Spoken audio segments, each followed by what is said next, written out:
Well, hello everyone and welcome in. We have got a great program coming up tonight. We all know Barbara Anderson.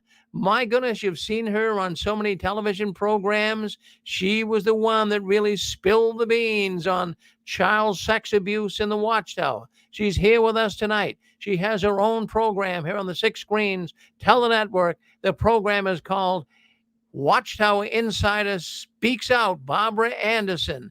So we're so glad to have Barbara with us. Let's bring Barbara on right now. And here she is. Hello, Barbara. Good evening, Rick. Well, there you are. We're hearing you nice and clear. We ran a few minutes over on the other program. Boy, I'll tell you, Barbara, more and more people are listening in. More and more people are leaving the Watchtower. Well, I can't say that I don't mind them because it's tough to be a witness. It always was, but you felt like it was worth it. But since all their promises didn't come about, it's not worth it anymore to sacrifice your life like we all did. You know, there was a lot of money in this organization, and it was mostly ours, right, Rick?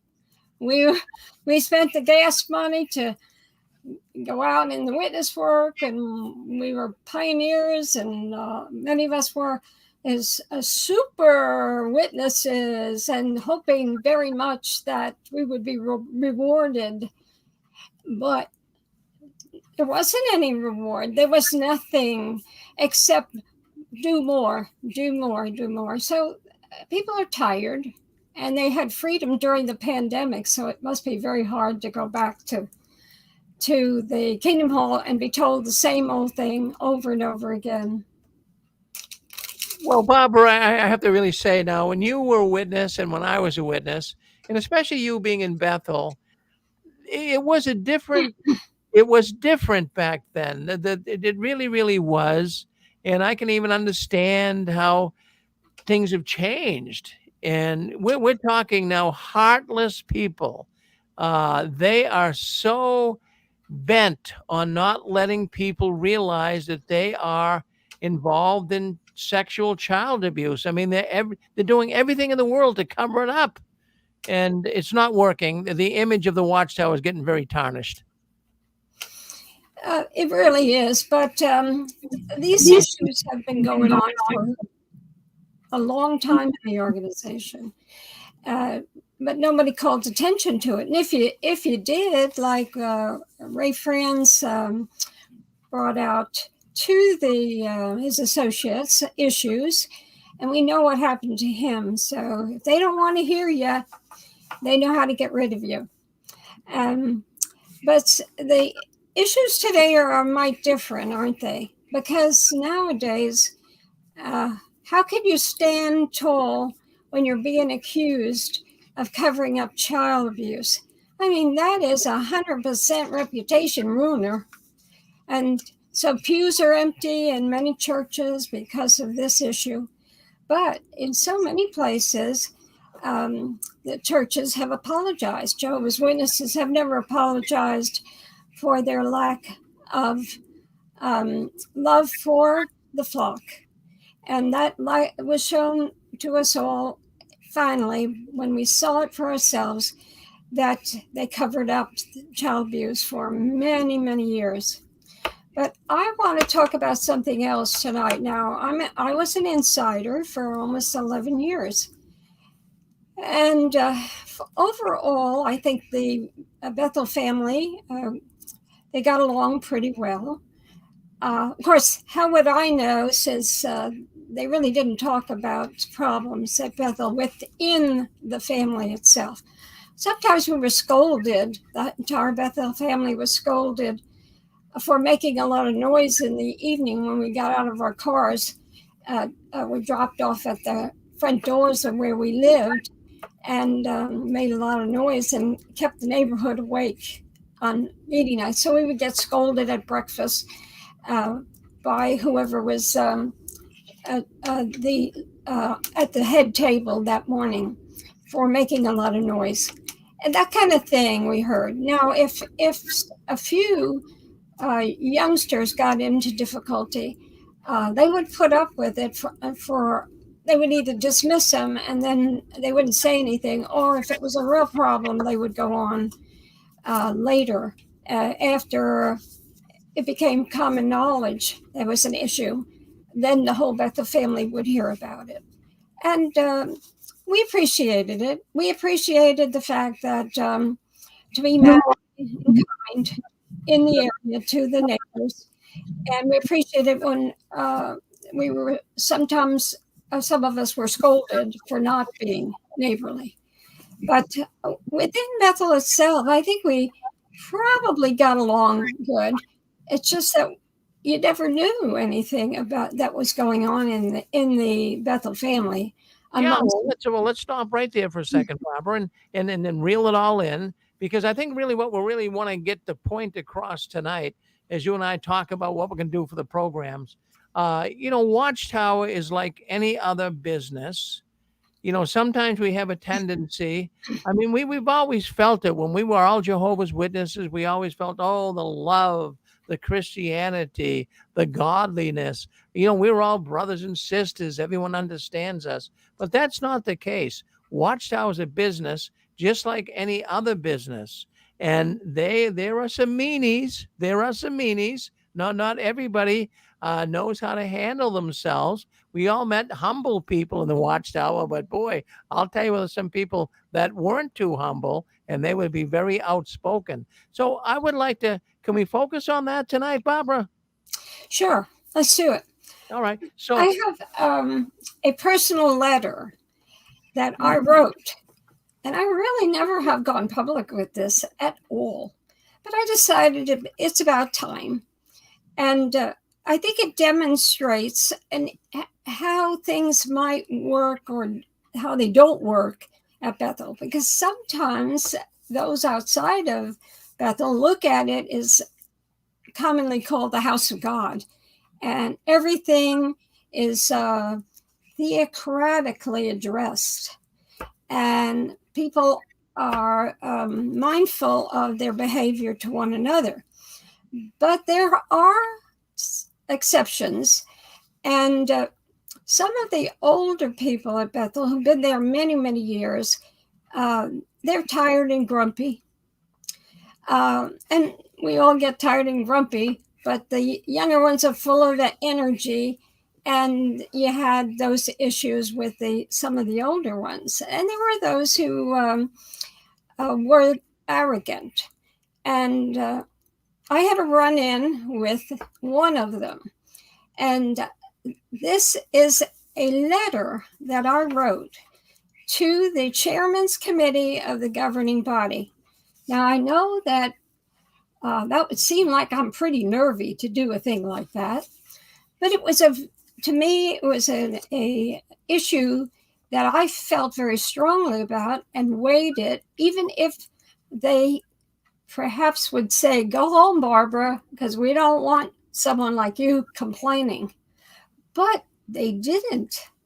They didn't. They received the letter, and then shortly thereafter, there was some other things that took place that demonstrated how things could work under these circumstances. Okay.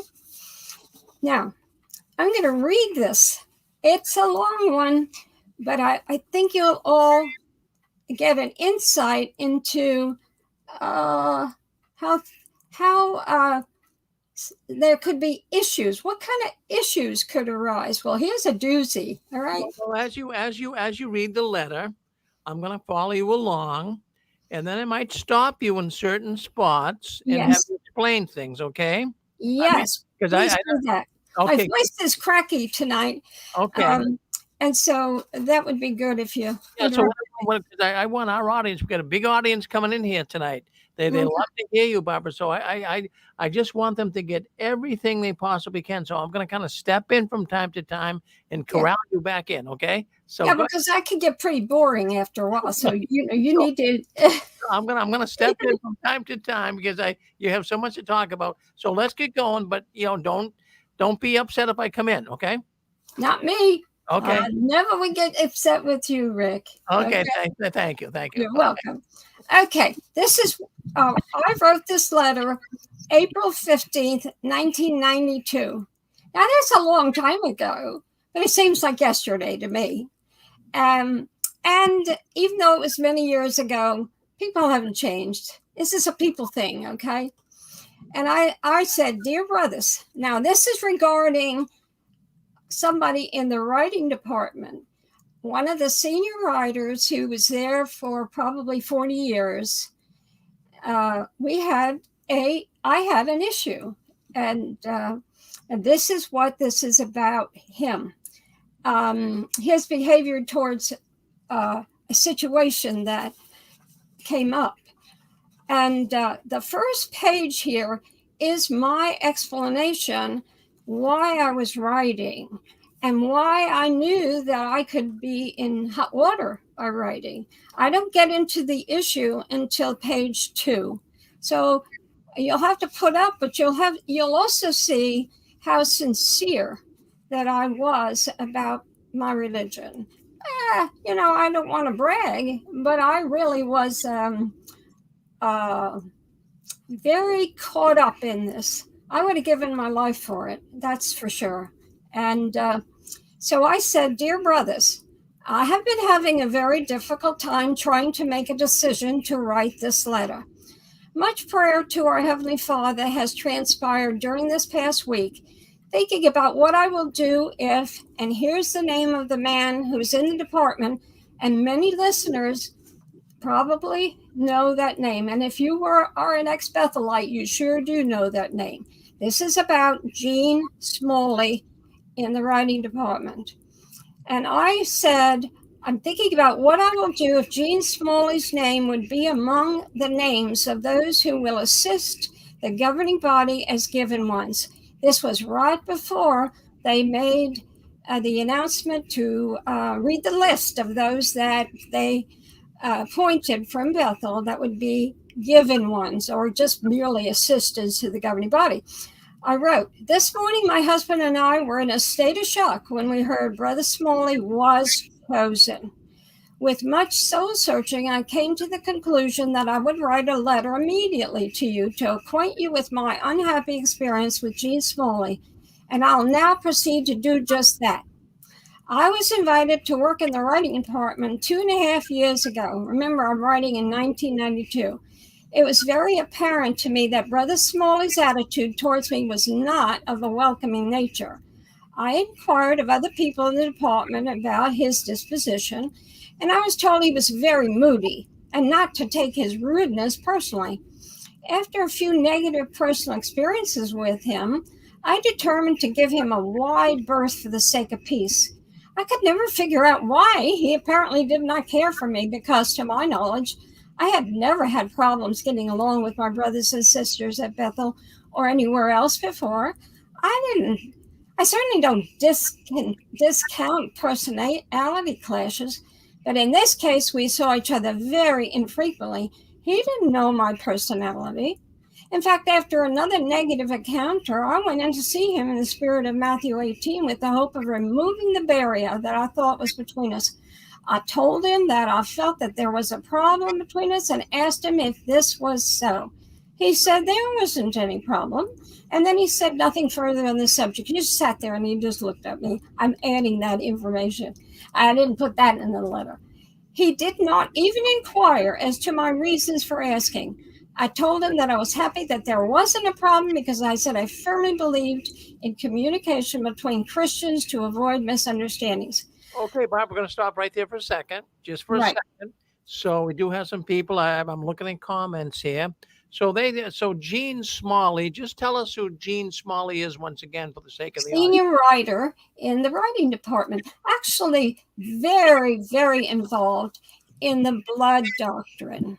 He's really the major senior writer that made decisions. He would take those decisions to the governing body. So he wasn't the head of the writing department, but Oh no, he was pretty much up there. Yep. he probably Bethel 40 years because I think when my husband was there in the 50s, Gene had come in at that time. And we went in the 80s. So he was pretty near 40 years. So he never became a governing body member, but he was pretty high up there. People knew Oh, he yeah. had a He high was. position. Oh, Yeah. yeah. He did articles that were very doctrinal. I mean, they made the they made he made the belief believable, if you want to say it that way, All by right. writing an article about something new that we were supposed to All adapt to. right. So now we do understand that you had a little beef with him. Yeah. So Yeah. we're gonna follow through. So Barbara is working in the writing department. Of course, there's a senior writer there. His name is Gene Smalley. So Barbara has a little bit of a run-in with him. So let's go on, Barbara. Okay, now remember this: Gene Smalley's still alive. He's way up in his 80s somewhere, and this will probably get back to him. It doesn't matter to me because I have a First Amendment right. This experience was with me, and so I had every right to do something about this. And so I continue in my letter. I realize that only by the mouth of two witnesses can anything be proved against a brother, and it is only my word against Brother Smalley's.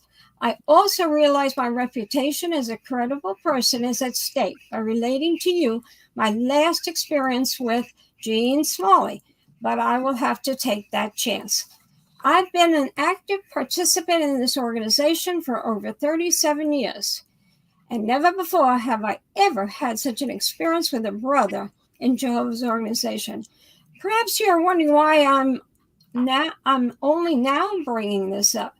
I did not bring this to the attention of Brother Barry. Brother Barry was the overseer of writing when it happened, because I will always walk an extra mile to overlook peace disturbers. But now to think that this man will be working in behalf of all the brotherhood in such an obvious way. Remember, they made him one of the assistants to the governing body.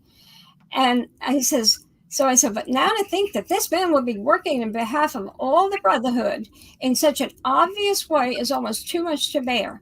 I know that I'm registering a complaint against a brother who you consider to be a man with an unblemished reputation, or else you wouldn't have appointed him as a given one.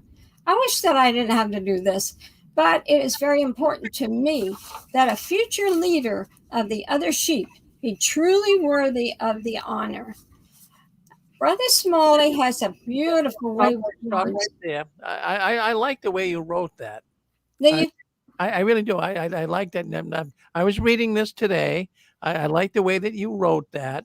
He is a member of the other sheep, and he is kind of stepping out of line here. He wasn't of the anointed, right? He he he right? was he wasn't a governing body member, but I liked how you worded that. I think that that could certainly drive the point home.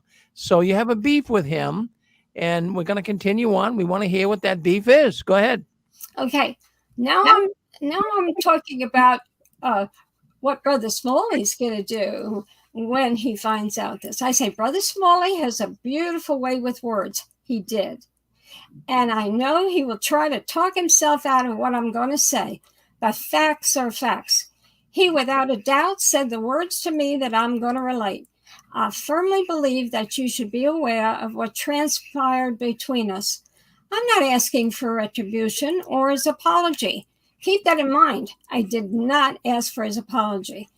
I want this off my conscience before Jehovah and Jesus Christ, that I registered my complaint against this man, that I will pursue this no further.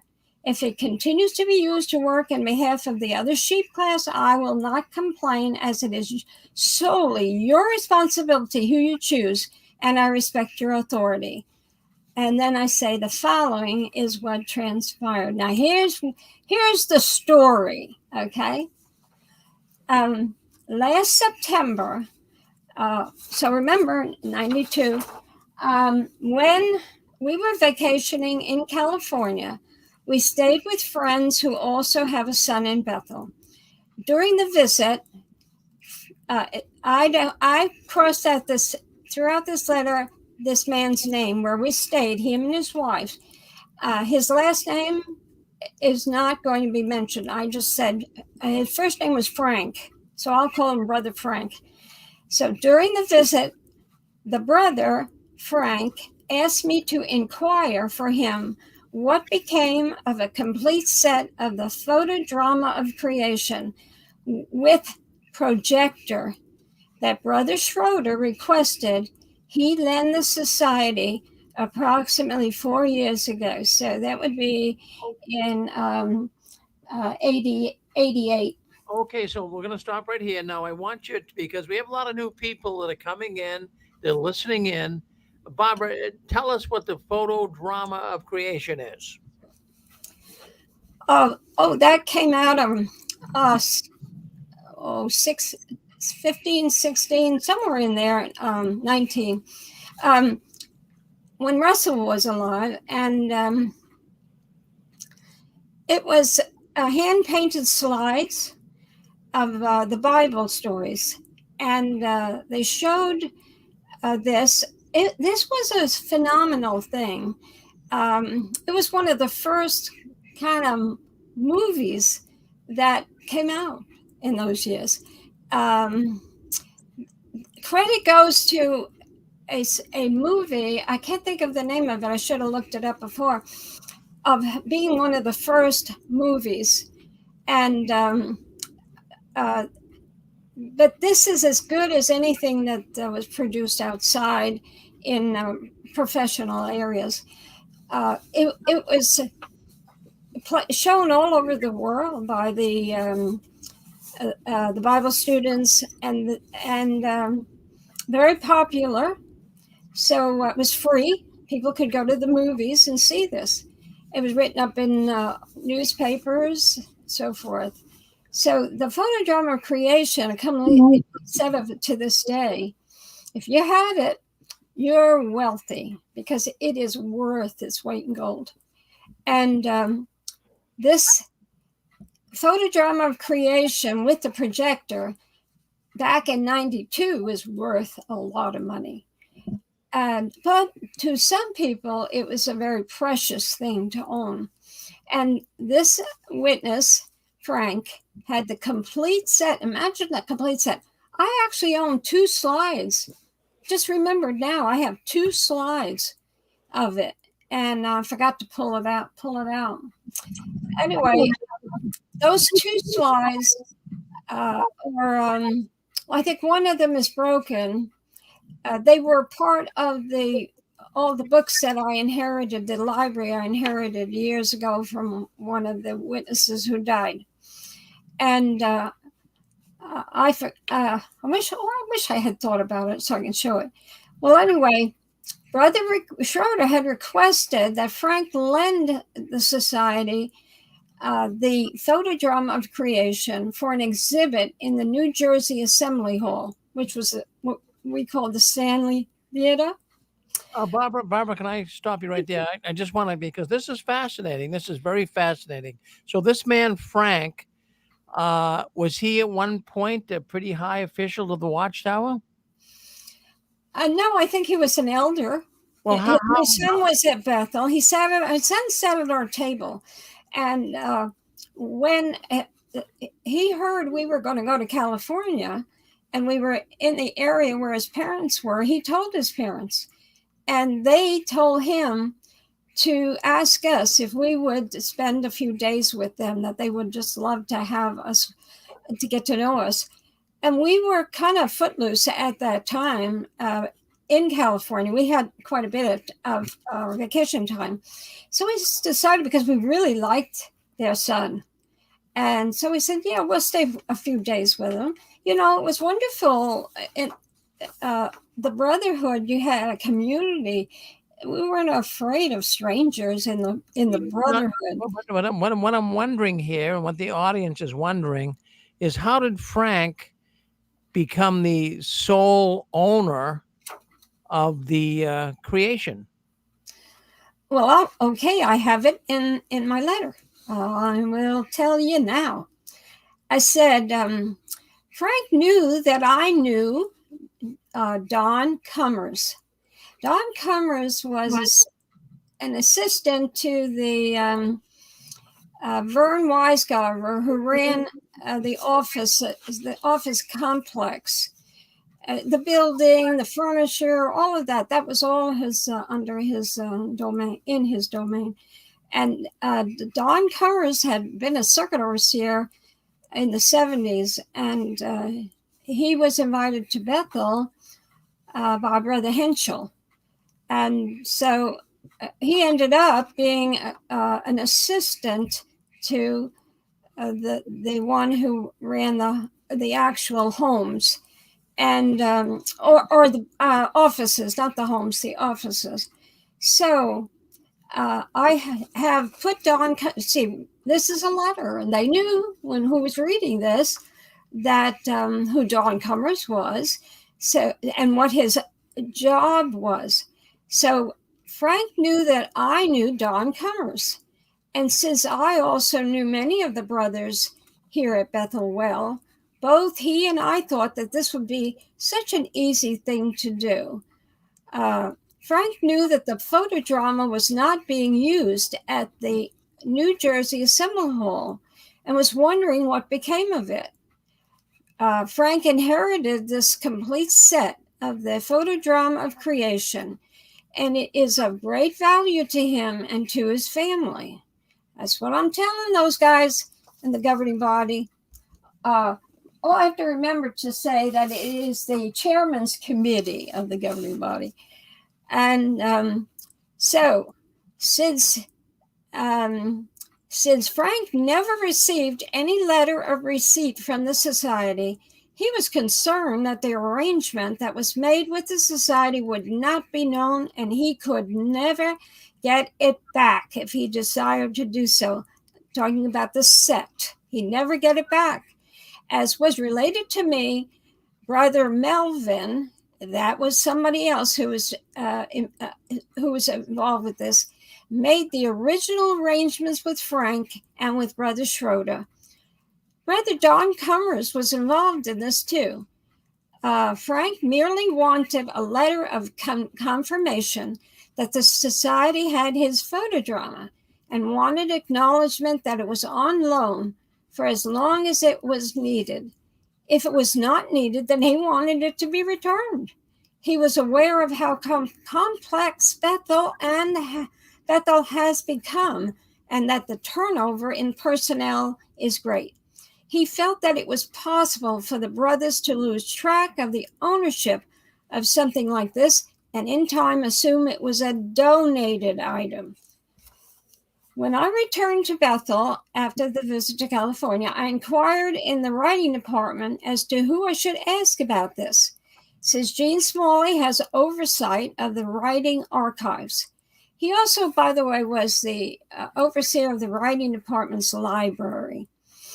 And since Gene had oversight of the writing archives, it was suggested that I ask him, which I did. I explained the situation, and Brother Smalley said that the writing archives has Photodrama slides that were given to writing by Don Cummers.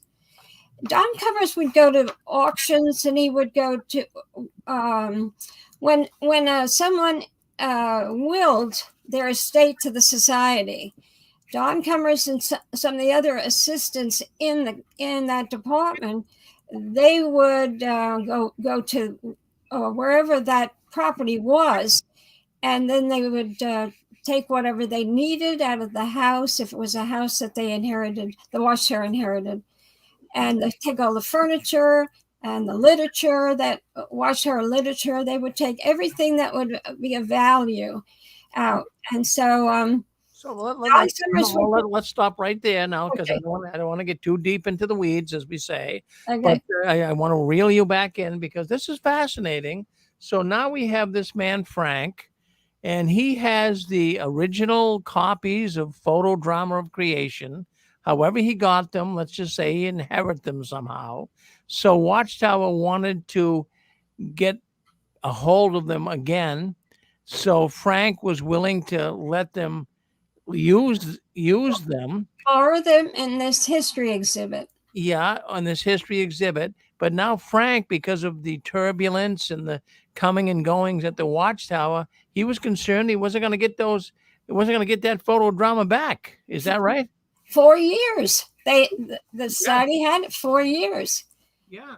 And Don Cummers was directly involved with Frank to look oversight. He had the oversight of that. All right. And, So let's just talk a little bit about Don Cummers. So, what was his position at the Watchtower? He was assistant to Vern Weisgarver, who was over the office complex. So All right. The building, fixing the building or furnishing the building. And I mean, somebody's got to do all that. They had a paint department that was separate from him, but they had committees for different things. And he was pretty higher up in the Watchtower. Well, Vern Weisgarver had been in Bethel for probably 30 or 40 years too. He once told me, mentioned 40 years. So he was there forever. And he also made appointments when you came to Bethel. Like Joe and I did, well, Joe knew exactly where he was going when we came to Bethel. So he was assigned right away because they wanted him as in the plumbing department. So where was I going to go? Well, that would Vern would make that kind of decision. I was excess baggage, so to speak. So where are they going to put Joe's wife? So he made the decision. I went to tape duplicating, as all the excess baggage women went to when they just needed the husband. So the question I would have now is Frank, who was the rightful owner of the Photodrama of creation. He was confiding in you, Barbara, to help him get it back. Is that just ask around? All he wanted me to do is he wanted me to talk to Don Cummers because that's who he gave it to. It was all prearranged. Okay, so just ask what happened to it. Well, I didn't think that was going to be difficult at all. And I'd been at Bethel 10 years then. I knew everybody that was anybody, so I didn't think about it. Neither did Joe. We thought it would be a simple thing. It didn't turn out that way, though, I'll tell you. So, when I explained the situation to Gene Smalley, and Brother Smalley said that the writing archives has Photodrama slides that were given to writing by Don Cummers. How Don Cummers would have gotten this is when the society would inherit an estate. And it was old witnesses or old people who were so old, they had a set of this type of thing. And they kept it for years. And so when they died, the society got it. And Don Cummers would go to the property, and as I said, he and his crew would load up the stuff and bring it back to Bethel, and then they would decide where they would use it or if they would use it. So Don, he saw a lot of old stuff that was part of the organization in Russell's years, and you'll hear this as I continue to read. And So Smalley told me that the Photodrama slides that were given to writing department by Don Cummers was in an original storage box. This was the way Frank said his slides were kept. And he also said some of the slides were broken and were repaired here at Bethel. Brother Smalley then told me he would investigate to see if this was Frank's set. He later told me that upon his investigation, he was not able to determine if this was Frank's Photodrama. I told him that Frank was coming in for a visit, and he'd check with Don Cummers to see if he knew what had been done with his Photodrama of creation. So the plot thickens, right? So when Frank came into Bethel, he saw Don Cummers. This is what I wrote.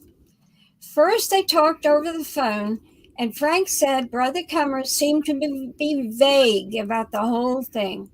Later, when they met, Brother Cummers told Frank that he knew about his photodrama. He took him to an area in the 25 building, the lobby. That's 25 Columbia Heights. That was the where visitors came to that lobby when they wanted a tour of the office building. And so they went to the 25 lobby. That is to be some sort of future museum, and stated that the photodrama would eventually be displayed there. When we left Bethel at the end of 92, that we heard about this area that was going to be transformed into a museum of Jehovah's Witnesses historical material and furniture, maybe. There was lots of furniture that went back to Russell's day that was at Bethel. And so they were going to put that on exhibit. Well, I know now, I've known for a few years that they have that museum up at Warwick, upstate New York. So here we go again. Don Cummers never showed Frank the photodrama that belonged to him. He did see a projector for it in the room, that future museum room. Frank then asked Don Cummers for a letter from the society acknowledging the agreement between the society and Frank. Frank expressed to me that he was not particularly happy with Brother Cummers' responses, and he wondered what really happened to his photodrama. Months went by, and Frank's son told me that his father had not received a letter from Brother Cummers and was annoyed with all of this. Then Frank's son, his name was Tim, talked to Brother Cummers himself and was told that his father would have a letter in the future. Still, time went by and no letter. So Tim began to be suspicious about this whole matter. Tim told me that he heard that the photography department had a set of the photodrama of creation, and he wondered if this was his father's. I told him that George Smith was a good friend of ours, and I'd be glad to ask George about this, which I did. George didn't really know anything about his department having the photodrama, and he told me that he would investigate. George, by the way, was a car mechanic at Bethel, and he was transferred to the photography department to be the overseer there. He was they would put people who didn't know about operating any sort of department at Bethel unless he was a very spiritual man. If he didn't know what the department, how to operate it, that didn't matter. He'd learn. Well, George wasn't there long enough. He was only there a short period of time, and he didn't know what the photography department had in storage. So let's stop right here for a second. Just take a deep breath now. As we move forward, let me come in and kind of reiterate. You correct me if I'm wrong, but we have what we're talking about here is the photodrama of creation. I don't know if you guys ever saw it or not, but I did see it. I did see the photodrama. Now, this was a Watchtower movie back at the turn of the century that really was historic. It was. From what I understand, it was the first movie ever done in Technicolor. Now, that's right, because it's hand painted color in color. Yeah. So nobody ever saw a motion picture done in Technicolor. So the Watchtower kind of pioneered that. And of course, Russell was giving his theory or his thoughts on the creation and what have you. But so anyways, we have a man named Frank. We won't identify his last name, but a man named Frank that somehow inherited or acquired this photodrama of creation. So now what we have in Brooklyn, Bethel, 25 Columbia Heights, we have the Watchtower wanting to create a museum. I've been there, I've seen it. So they wanted to create a museum, and they wanted to, be able to use that photodrama of creation that Frank owned. So he, I suppose, somewhat reluctantly, I would think, loaned it to the Watchtower, feeling that he could get it back. But with all the turbulence, all of the confusion at the time, people coming and going at Watchtower, it kind of got lost in the shuffle. So Barbara kind of became a intermediary. She I, It was no big deal. yeah. They were nice people, and So Commerce was nice, and everybody was nice. I didn't think anything yeah, of it. so Barbara was, researching and she writing in the Proclaimers book, Yeah, so yeah. she could see that there's some turbulence here. This poor man owns the Photodrama. Now, is he going to get it back? So he's kind of confiding in Barbara. So Barbara, let's take it from there. Go ahead. So this is so George Smith, a very very fine man. Um, he said he would investigate and see if it was in the storage of the photography department. So I wrote, I stepped out of the picture since I told George to call Frank's son if he had any information. This was getting too involved, and I didn't want to be associated with it anymore. Up to this point, I only inquired of Gene Smalley and George Smith, and certainly did not discern that there was any trouble brewing. Okay, I continued in my letter. Then one morning, I received a very friendly call from Brother Smalley. Now remember, Brother Smalley is not a friendly man. Brother Smalley wouldn't say hello to you if you were on the elevator he was there all by himself in the elevator and stopped on your floor. You'd get in, he wouldn't even nod his head. He wouldn't say hello. He's a cold man. And I received a wonderful phone call from Gene. Okay, everybody called him Gene. And I was very surprised at that, because I was suspicious, because I had issues with him before this. And so this is what happened. He made small talk about his wife and himself. He told me about his rising very early that morning, etc. I remember it well because Gene Smalley doesn't make small talk with me, and this was very unusual. Then he told me that a brother came to see him from the photography department, inquiring whether Writing Archives had a photodrama of creation and that Barbara Anderson was looking for one.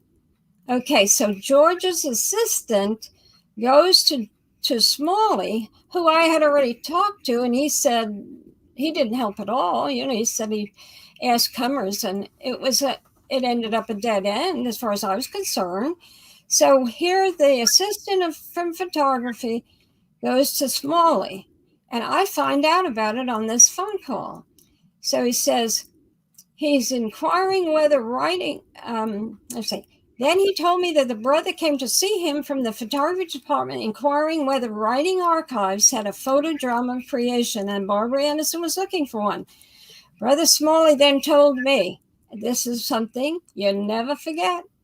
He said, as your friend, I want to give you some friendly advice. Get your name out of this, or you might find yourself squashed. Well, hold on right there. I mean, that's very unusual for a man of caliber, so to speak, a Christian man, a Jehovah's Witness man.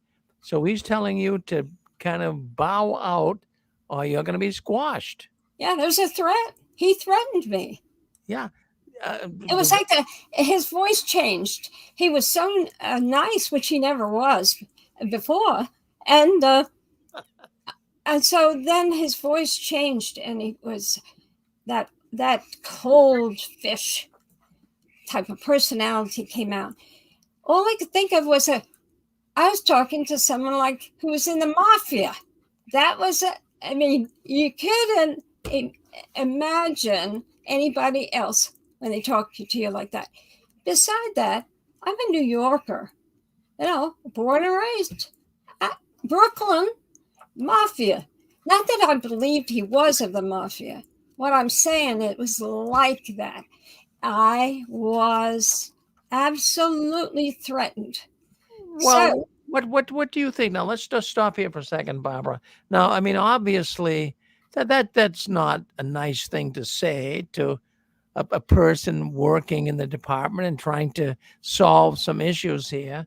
There could have been better words, but what could he have said that could have buffered this and said it better? Well, what would you say? should have been very friendly and said, "We're taking care of this, so you needn't be concerned anymore." Well, I had already got out of the thing. I mean, he didn't know that, but I had only talked to two people, him and George. So what I didn't want to continue in this anyway. So he called specifically to threaten me. That photodrama of creation was worth a lot of money.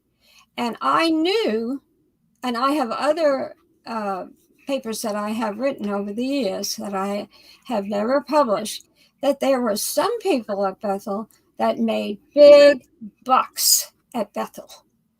And when I was in the engineering department, I've discovered a real racket going on in the engineering department. And in that situation, the overseer, who had been overseer of engineering for many years, was removed.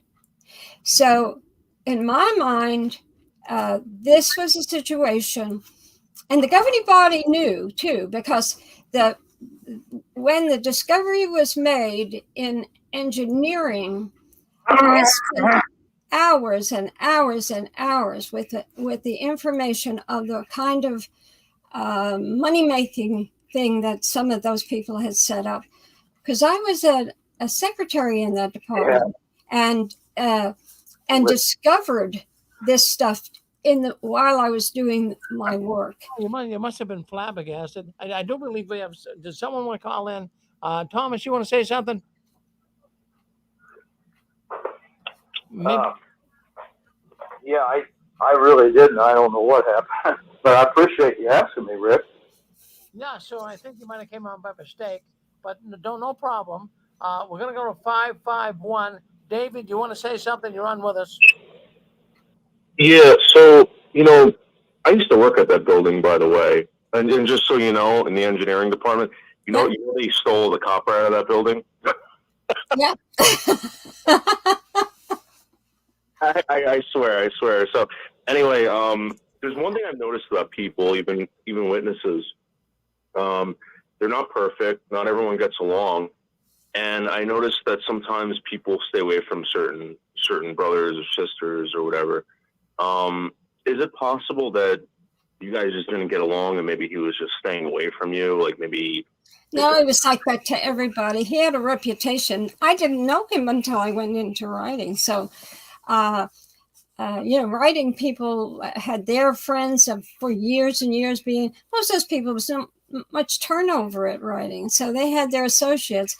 And of course, being in engineering, I really didn't know him. He was just so odd from the very beginning. And then I found out that he was always like that. So I didn't, once I found that out, I just avoided it. It's nice, but I didn't take it personally.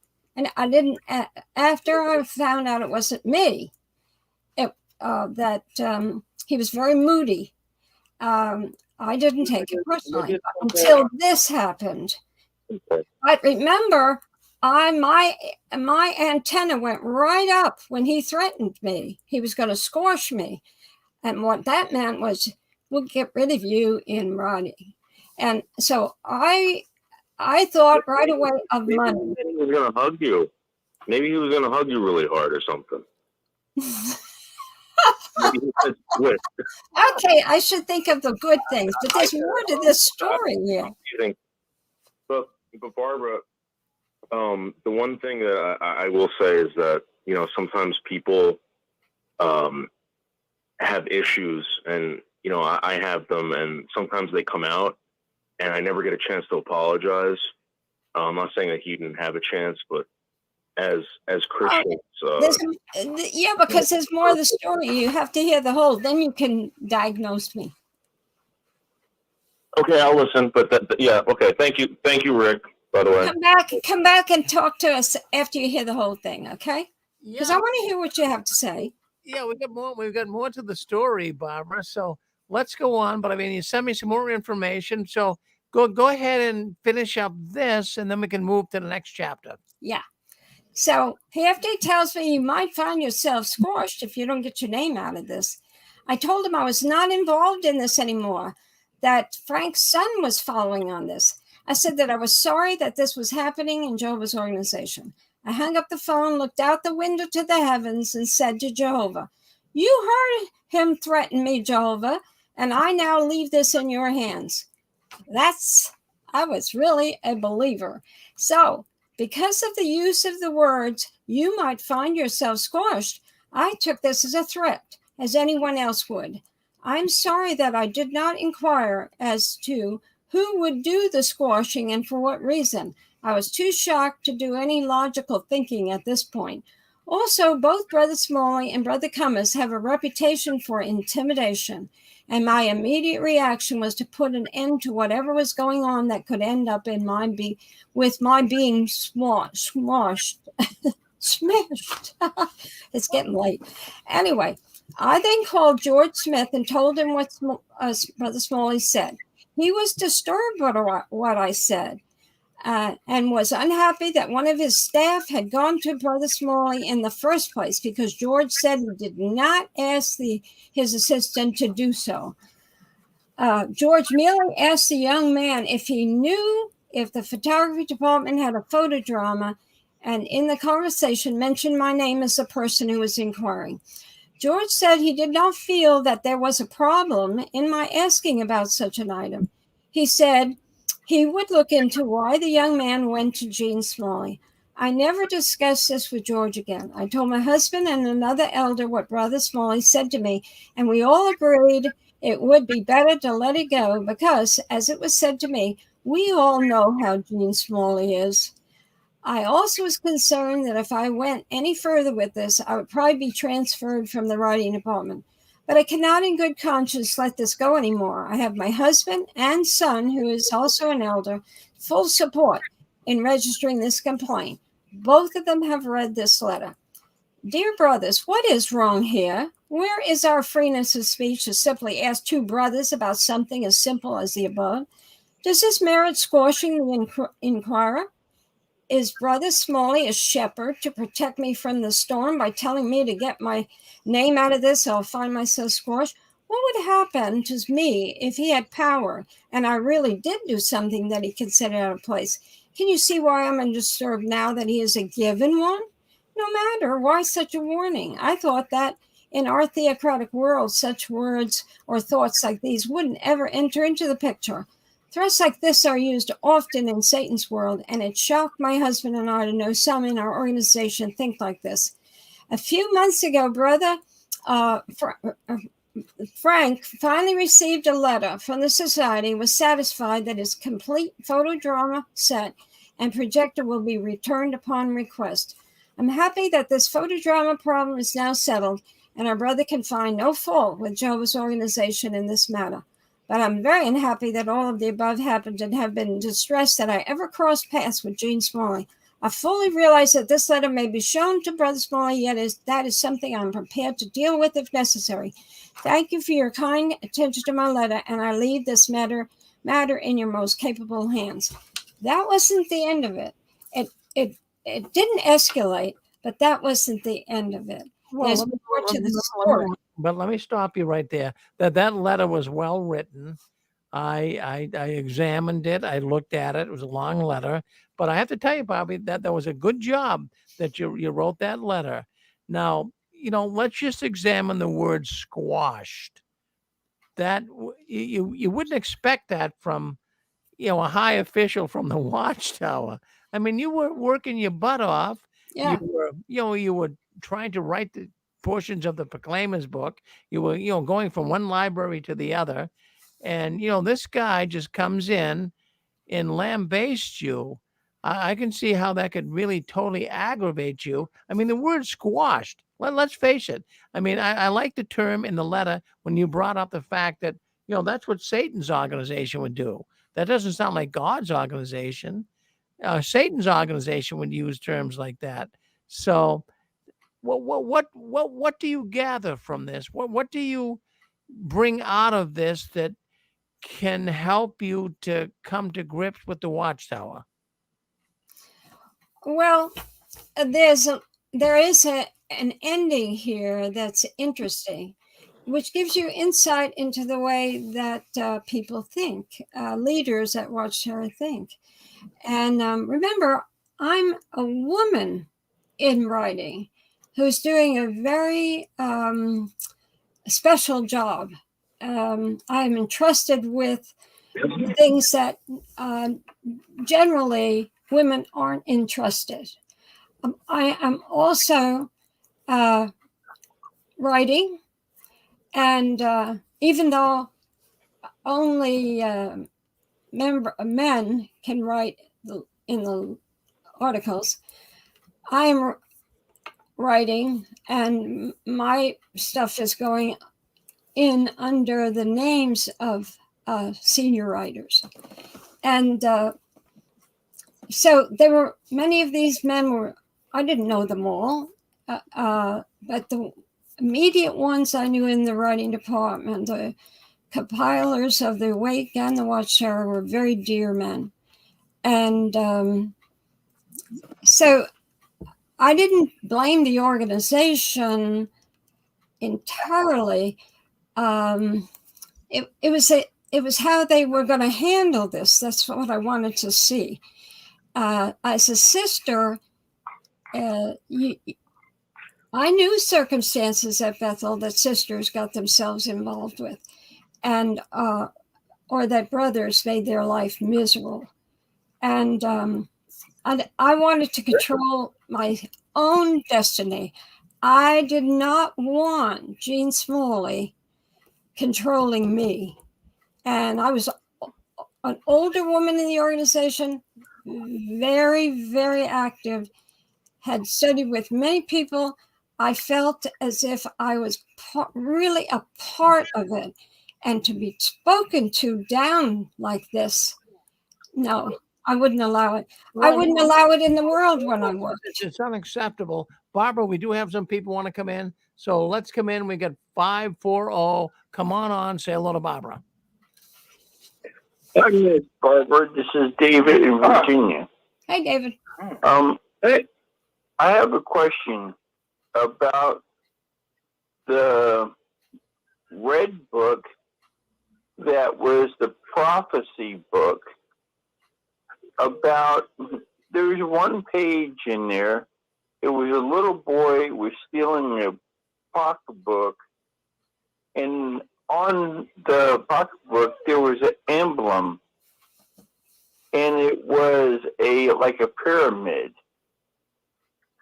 Was that from the Illuminati in the Watchtower at that time, showing clear that they were part of the Illuminati?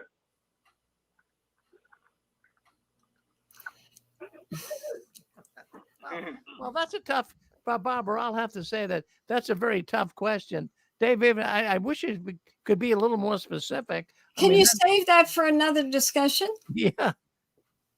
I won't mind talking about it, but it doesn't fit right here. And there's a conclusion to this matter, and then I'm done with that. I could take the Illuminati up on another time, but we have discussed it in the years past on six screens. 10, 15 years ago, I was on at different times, so we discuss that kind of thing. There's a lot of new information out too that I never knew before. So I've changed my opinion on some of these issues as the Illuminati, because I now know more from people who worked in departments that filled me in on some of the accusations that are made against the Watchtower, whether they dealt with them inside Bethel, and whether some of the accusations are true or not. So can we put that on the back burner and we'll take it up?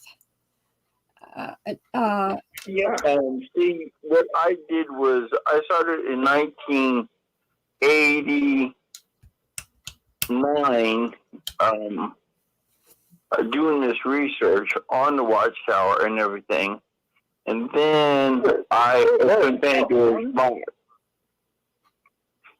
And then I started figuring out that they were part of the Illuminati back then, because they were showing it clearly in most of their magazines and newer books that they were coming out with. And I've been doing this research for almost 30 years on my own. That's good.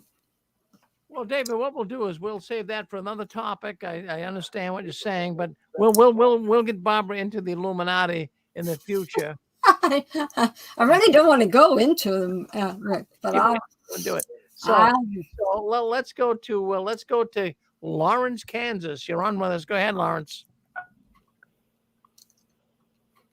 Lawrence, Kansas. You're on with us. Well, Barbara, it's just fascinating what's going on here. I can't believe. I'm glad that you're really starting to. I'm seeing a different Barbara Anderson here. I'm glad that's happening. I know when you're part of an organization like you were for so many years, you kind of get entwined into the way of thinking. I'm really glad I can really notice you coming out of that shell, so to speak. You're really realizing now that this organization isn't as wonderful as at one time you thought, right? Well, that was a long time ago. I realized that, I'll tell you. But I was in it for 43 years. When I left in 98, so it was 43 years. And I really admired the organization. I had been Catholic, so I admired understanding the Bible and all of that. I just didn't, I don't know. I was so dedicated to the preaching work and saving people's lives. And I kind of thought that most of the witnesses were sort of perfect. I just didn't, the women especially, we didn't know what went on behind closed doors, right? We didn't know. And so when I'm at Bethel, I find out a lot of things, but that didn't cool down my ardor for the witnesses. That's for sure. I just loved the organization. And I thought that everybody's different. The idiosyncrasies are part of us all. So you overlook it. But this situation was a mite different, because you had the governing body. Remember who they are in this layered organization. The leaders, they're the top. Then they go ahead and they make other men their assistants. So they're the second level of heavies. And as we call them at Bethel, elders and people who had high positions. So the kids called them heavies. So it's what they were. They had power over others. And one time I was working on a woman's article for the Watchtower, and the actual senior writer that was assigned to write it, and I was assisting him, and he was dumbfounded when he went around Bethel and interviewed many of the sisters and asked them about their treatment. And of course, I already had seen that many of the sisters were mistreated. And so what he heard, he taped everything and brought it back to Bethel. He interviewed many, many women. He was in a state of shock. He had been married for many, many years. He was an English man and had great respect for his wife. So we had to deal with that. One time I talked with my daughter-in-law who was at Bethel when they married. Well, my son was at Bethel for a number of years, and he married a girl who wasn't at Bethel, and she came in. And one time she just opened up and told me about how many of these men mistreat the sisters and mistreat her. They talk down to them. They talk awful to them. So then out of that came an article in the Weight magazine on women. So respect for women. And so I went through it. I saw the people thing, but I didn't blame the whole organization. And in this particular case, these are men who were like Smalley. They were at the top. And to see him behave like this. So after I want to say the end of this. After this letter went there, I went to see Jack Barr. Jack and his wife were friends of Joe and mine, and they had a lot of friends. So that doesn't mean anything. That we had been with them socially a few times, and really did enjoy them very much. And so I had a talk with Jack about this issue, and he had heard about it, and he said, "I said, you made him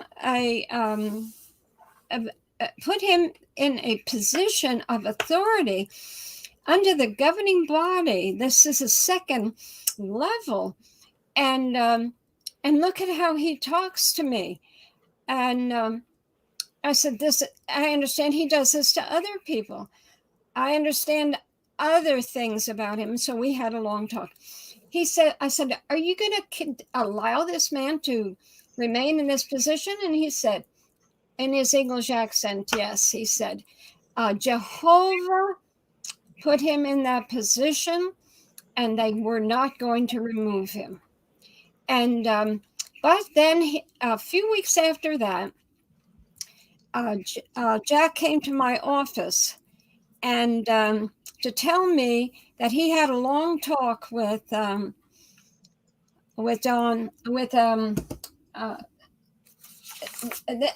the situation. He had a long talk with Gene Smalley about the situation, and he said, "Gene," he said, "he's going to apologize to you." And so he felt remorse. And I said, "Well, that is special. That's something. I appreciate this." And he said, so a few weeks went by. Gene did not talk to me. I saw him once in a while, and he did not say anything to me. And so one day I was in the library, the writing department library, carrying a bundle of books that I was taken to my office to use in some research. And I came around on one side of the high bookshelves, and he was coming the other way. And we collided, and all the books went on the floor. And when he realized that it was me, that he almost knocked me over. And he was very apologetic. He was very nice. He was very kind. And I thought, okay, here comes the apology. No, he didn't apologize. What he did say was, "We are changing things here in the library, and I am very happy to tell you, because of your research, that what we're doing here," because he was overseer of the library. He said, "So I want you to come with me to my assistant's office, and we want to show you some of the design of the things we're going to be changing to." I said, "Oh, that's very, very nice. I'm pleased." And so he helped pick up my books, and then I went forward. I knew where his assistant's office was. So I went forward, and he was making small talk and was behind me. And so when I got to her office, I knocked at the door. She said, "Come in." And she looked at me rather shocked. And I said to her, I said, "Jean wants to show me some of the new things that we're going to have here in the department." And I turned to, when I said his name, I turned like this. Jean said, caught him mouthing her, going like, and he says, "And what he's saying is, cool it." And like that. And I just acted like I didn't see it. And then she went on to continue on to show me that. And after that, I left. I said, "Thank you so much." So he never apologized. Well, then Jack Barr came back to my office again. They knew this was serious. And he came to my office especially to ask if Jean apologized yet. So I told him about the confrontation of the accidental bumping into each other. And I said he had a perfect opportunity there. And I said I was cordial. He was very, very nice to me, but he never apologized. And I told him what happened, how he behaved when we were in the office of his assistant. He said, that man never learns. He said, "I'm so sorry." And he left. And so I never had any mistreatment over this at all. Well, that was somewhat of a closure to it all. Yes. In fact, when I was leaving Bethel, he went in to see one of the senior writers. And he said, "I just heard that Barbara's leaving Bethel." And that man came to see me. And that was Ciro Alessino. And I dealt with Ciro every day in the workbook that I was doing. All right, well, let's get back to Smalley for a second. We don't want to get too far away here. So I'm just going to conclude right here. Go ahead. Jean said to Smalley, he said to Alessino, he said, "And just when Barbara has, as a woman in Bethel, has such privileges, she's doing things no woman has ever done here at Bethel, and she's leaving." And so that's what meant to Jean the most, his position and power and prominence. And so he was told by Ciro that I had to go home because of my mother was so crippled up.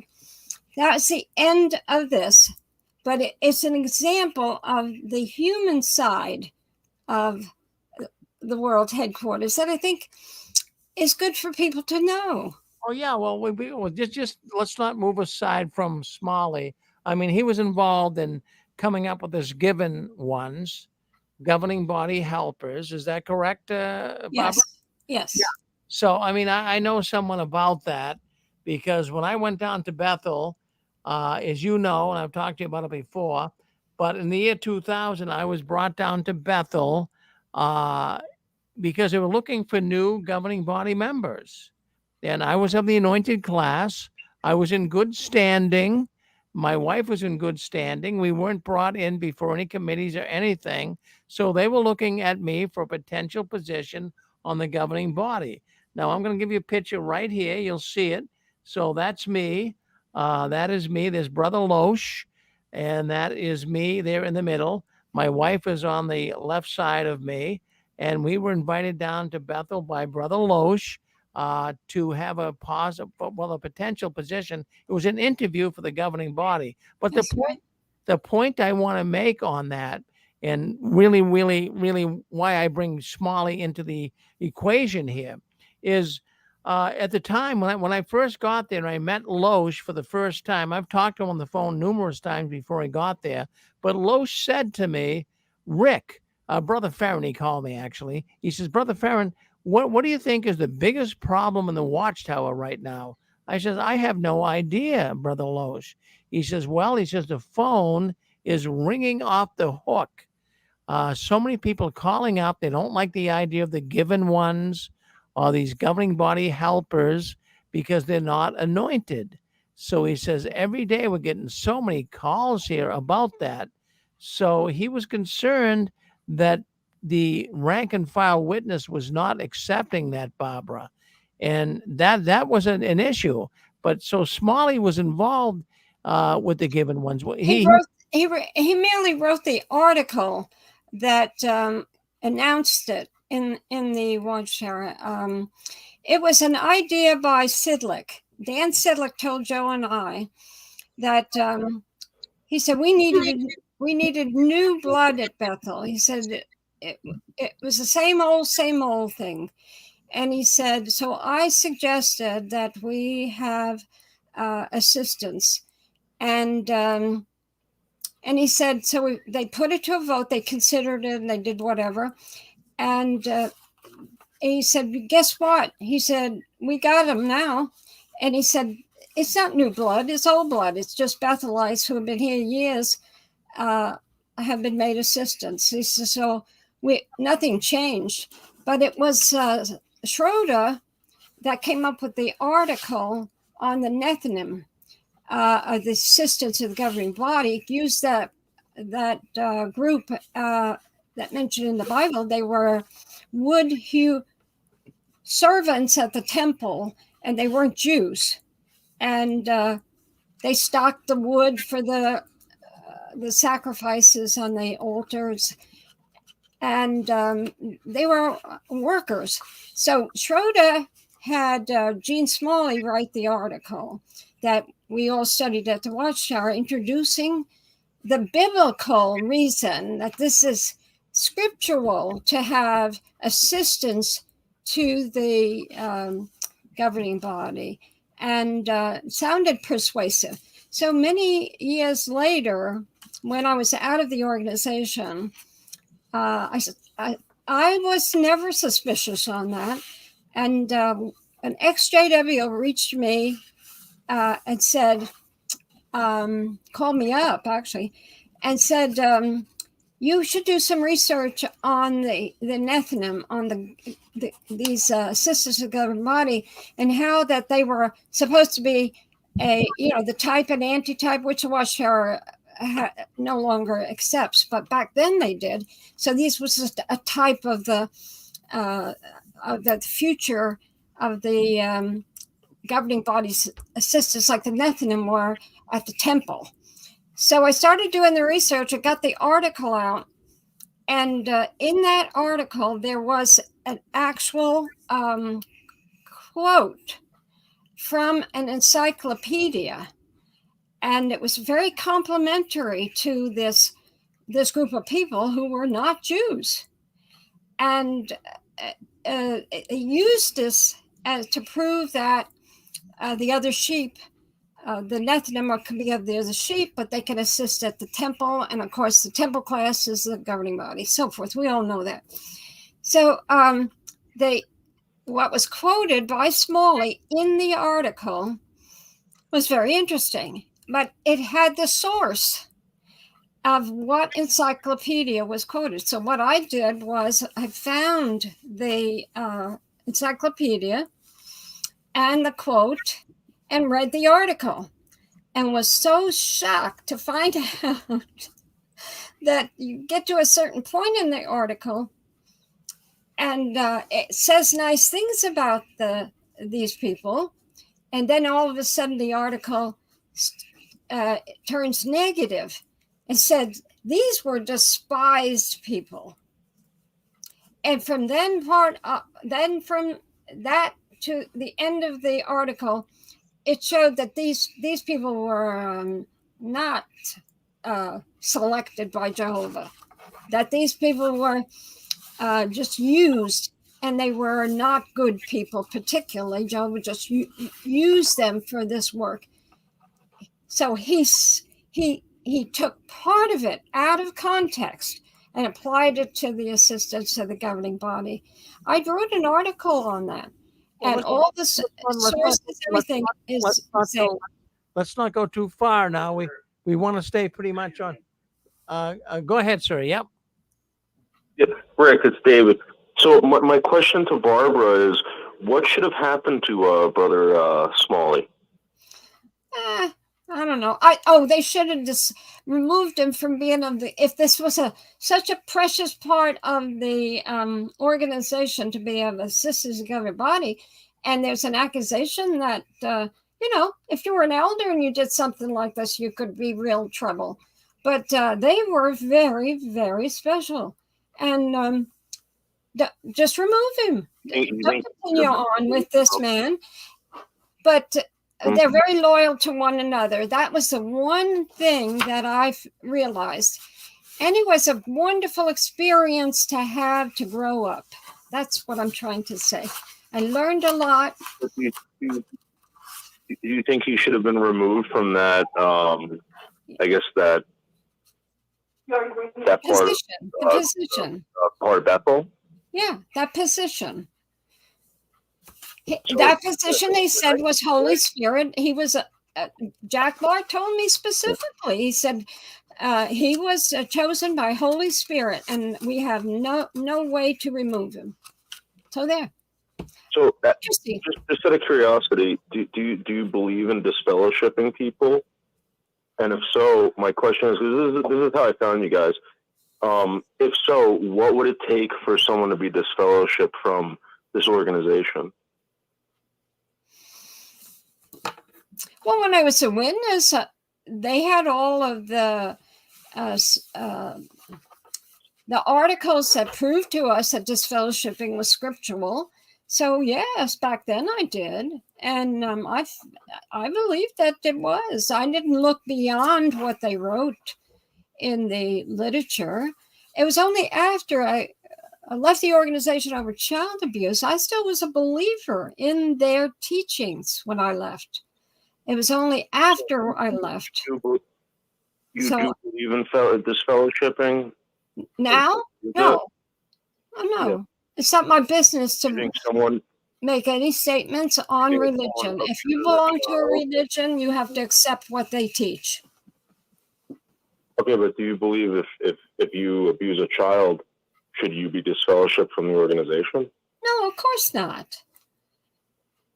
We never thought much about children being disfellowshipped when I was a witness. It just never came up in our minds, especially since I'm a sister. The brothers didn't talk to us about that kind of thing. No, I'm saying if Brother Smiley was abusing children, do you think he should have been disfellowshipped? Oh, sure. Oh, abuse of children? That's a crime. Of course. Back then, he would have been reported. He should have been reported, but he wasn't an abuser of children. So because this is my concern about when I came here. Everybody was telling me that this fellowshipping is like really bad on people, blah blah blah. And I get on families. I get it 100%. But there are some evil people in this world, and I guarantee you there's evil people in the organization. Sure. And yeah, I mean, I kind of feel like people are treated unfairly in the organization as well. Sure. But if your belief in God is that strong, right?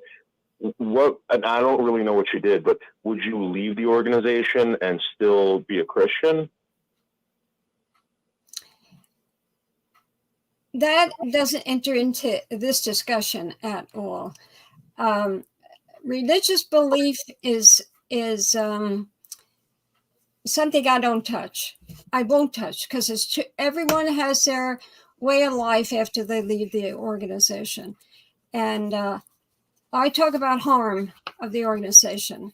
And when, yes, the organization should, if they are following the scriptures concerning an evil man that you shouldn't be associated with, and they discipline, because a religion, it's part of the religion to discipline in Christianity. That's what they claim. if I'm part of that religion, I would go along with it. And I did go along with it. I thought they knew what they were doing and that it was scriptural. But when you do additional research on it and you take the blinders off, you see a different story.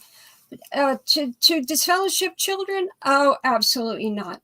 No way should you disfellowship I didn't mean it. I'm sorry. I didn't mean it like that. I meant like men or women, adults who are abusing women. But anyway, children. But anyway, I just want to tell you, listen, I love you. I'm sorry that this guy ignored you and he never apologized.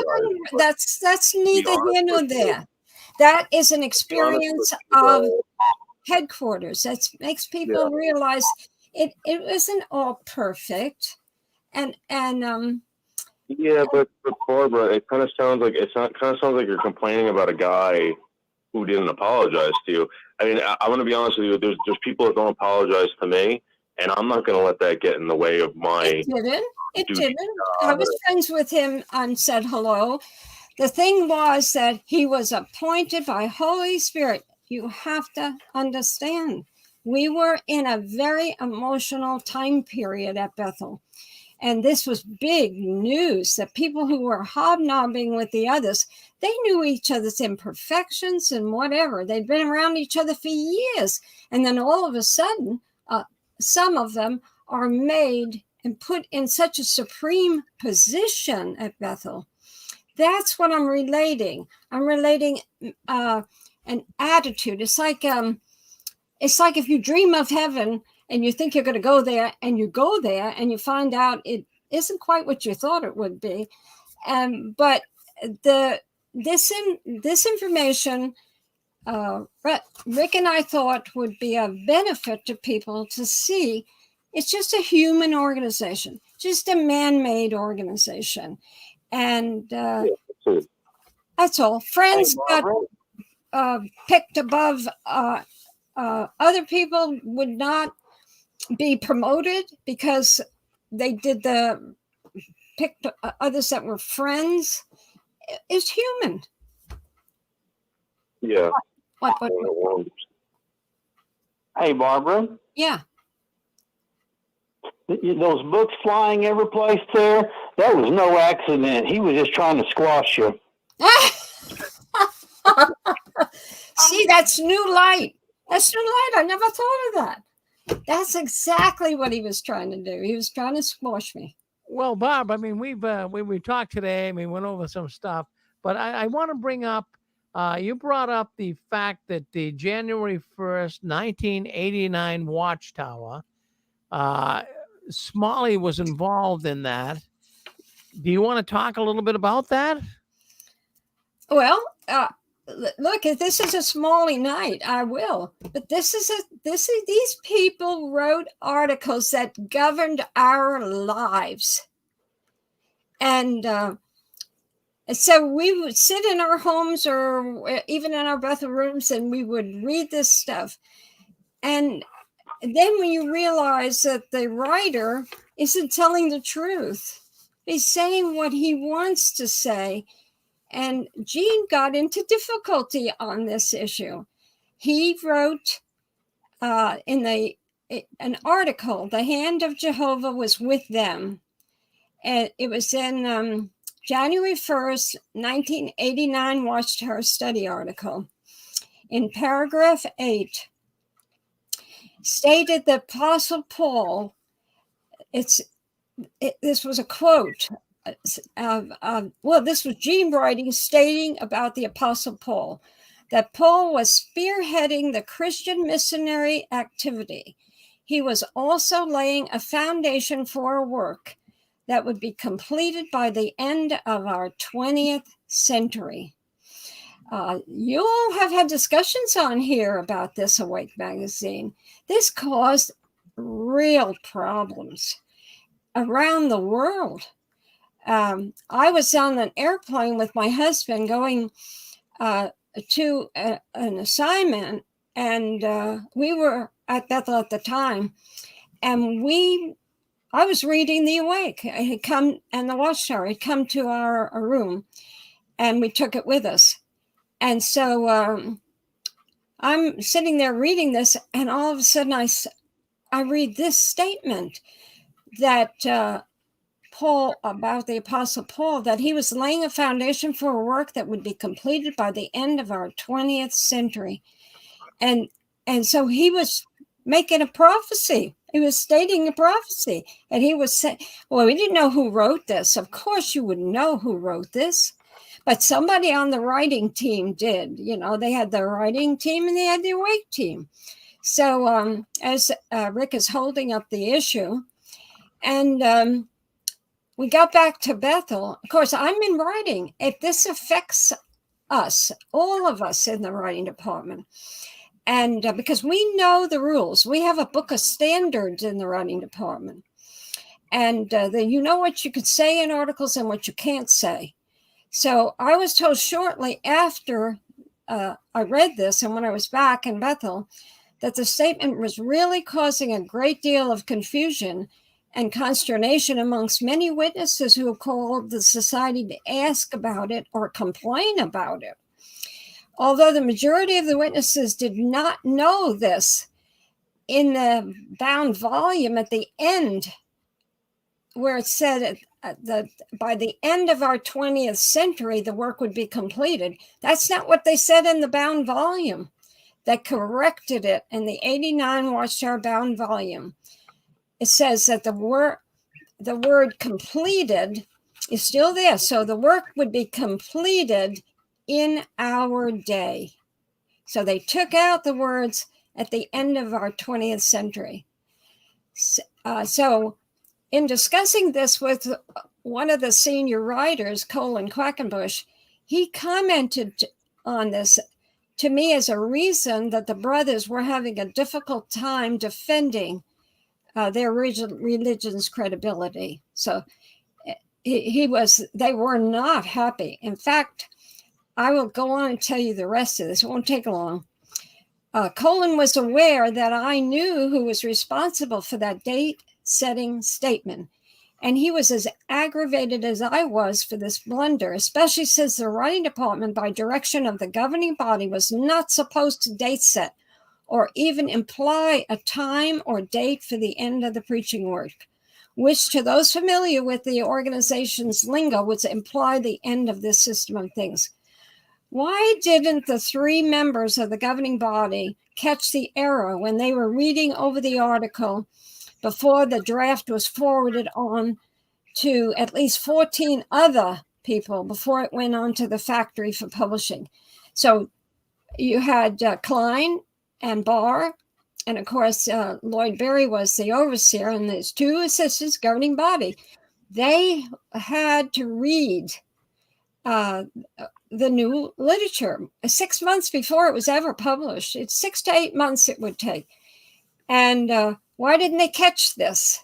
The words that was going to be completed by the work, the Christian work, by the end of the 20th century.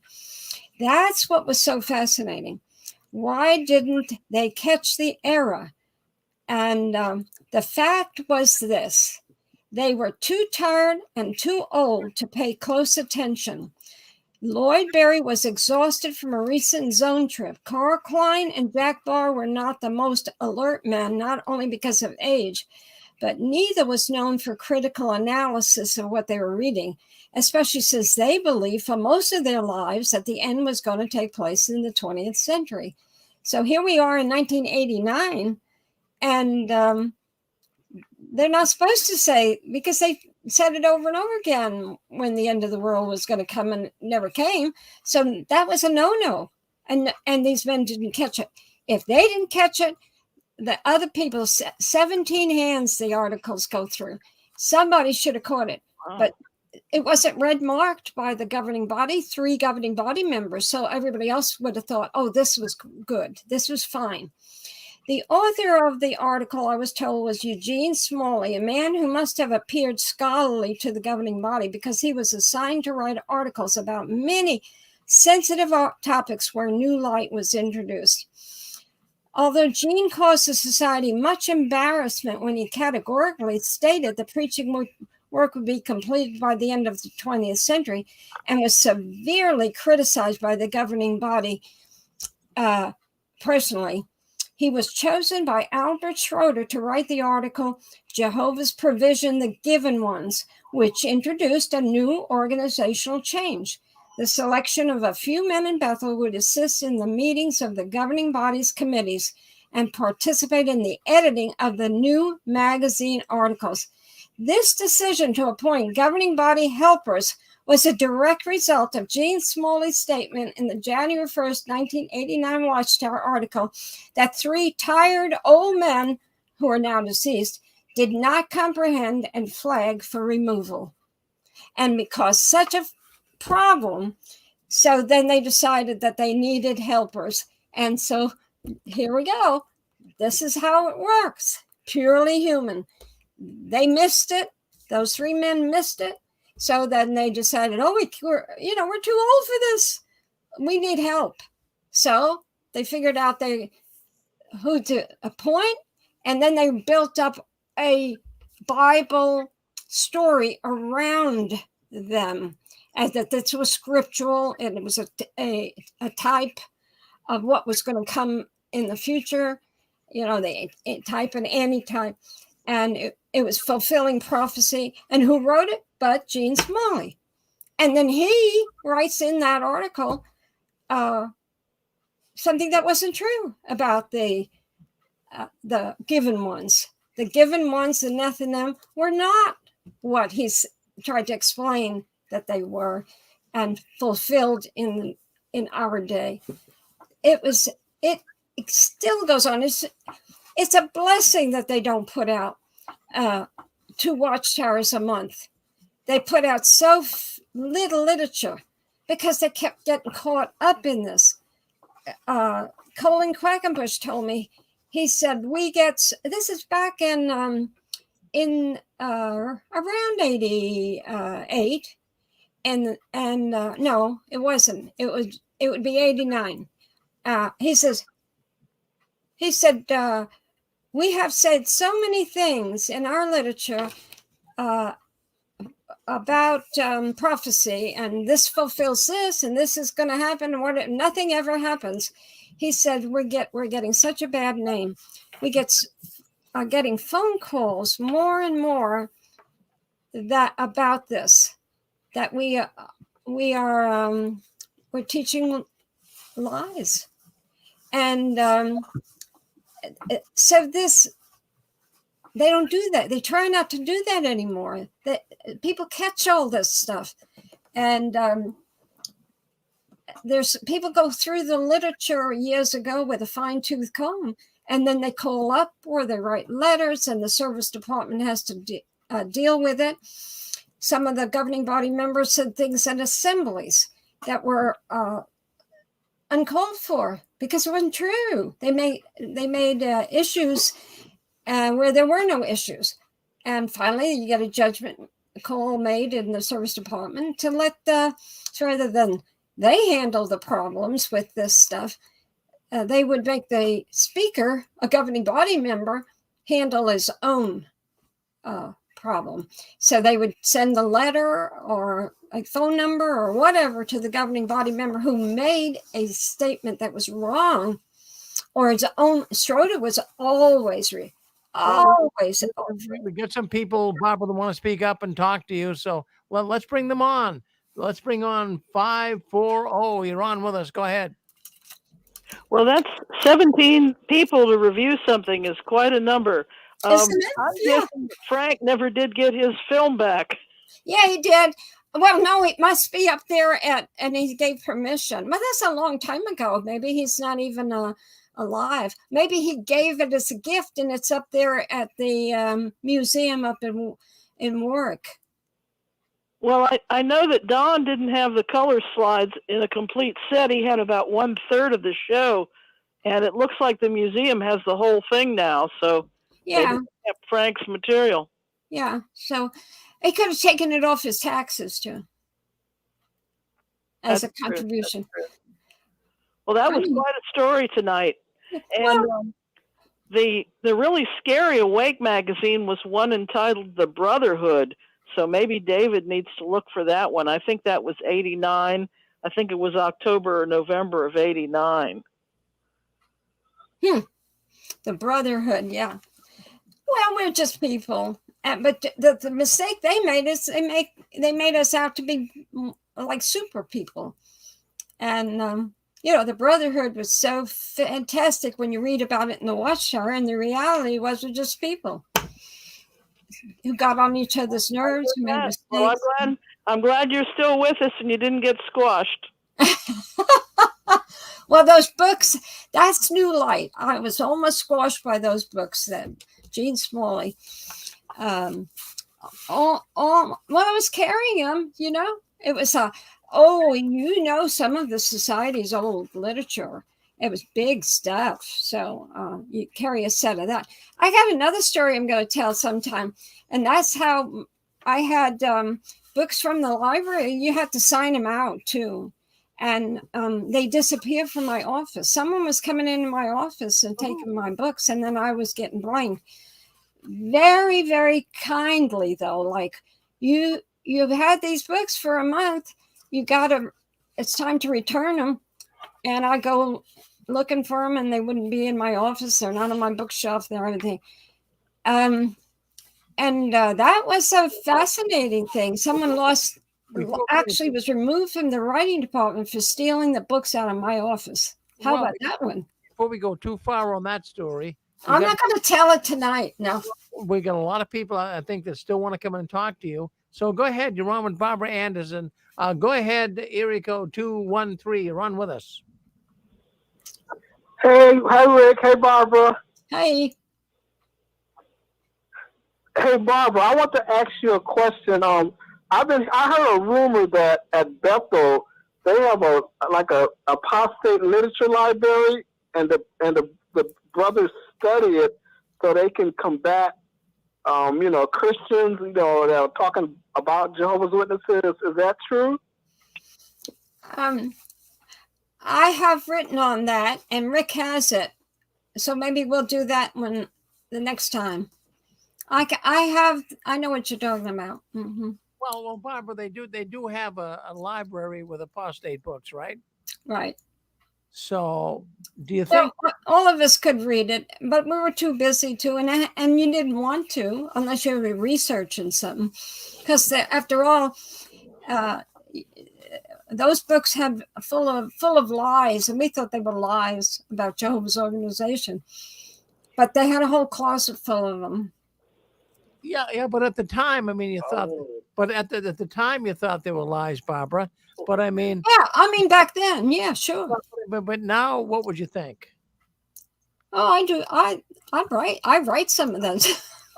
Okay. I just want to make sure you're on the same page. Back then you wouldn't look at it, I'm sure, but today you're saying, "Geez, I probably wish I looked at it." Right? Yeah, well, I now have them all. That's the thing, Yeah. Okay, listen. Why don't you dial in? Say hello to Barbara. She's on here with us tonight. Here's your chance. It's *6. Go ahead. Yeah, Rich. Barbara, Rick. Yes, go ahead. Yeah, hello. It's Tim here. Oh, just an observation. Barbara, she wrote a nice letter to about that guy and was polite, which is always the case with what's humble people. They always kind of turn the other cheek and do the right thing. But on the one hand, it's kind of infuriating because these people that were so arrogant deserve to be told straight. And I just hope that maybe one day Barbara might have some stories about some of the people that were actually put into their place. Like, I've hardly ever met any people from Bethel in my real life, but they were always so arrogant. They wouldn't even, acknowledge the rank and file witness. Look at the way they talked to Barbara, and they were actually in Bethel with her. It's like they think they're better than everyone. And I'd just love to hear some anecdotes of these people being told straight. My choice of words would probably have some starting with F in them these days as to tell, if I was treated like that. So I'd be interested to hear if there are any things like that ever happened, because it's just always, it's kind of irritating that good people always get trampled on, and these arrogant, whatever you want to call them, they always kind of do what they want to do. I've been in Bethel several times. I've never met an arrogant person in my life there. Bethel is a place that has a revolving door. every year, 25% left.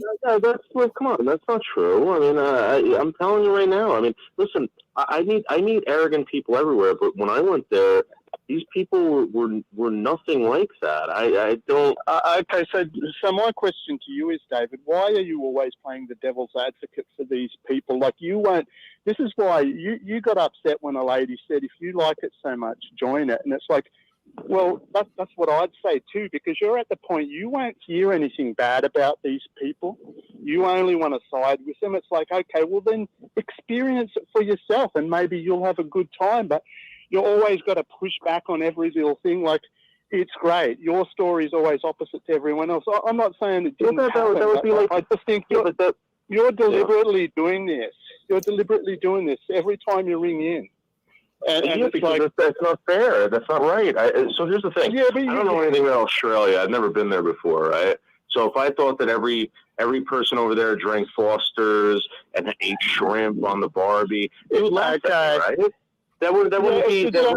It's a generalization. It's a generalization. Yeah, that's right. That's not accurate. Okay. You've never been a part of it either. Hey guys, there were wonderful people at Bethel. Wonderful people. We never ever will be sorry we went there.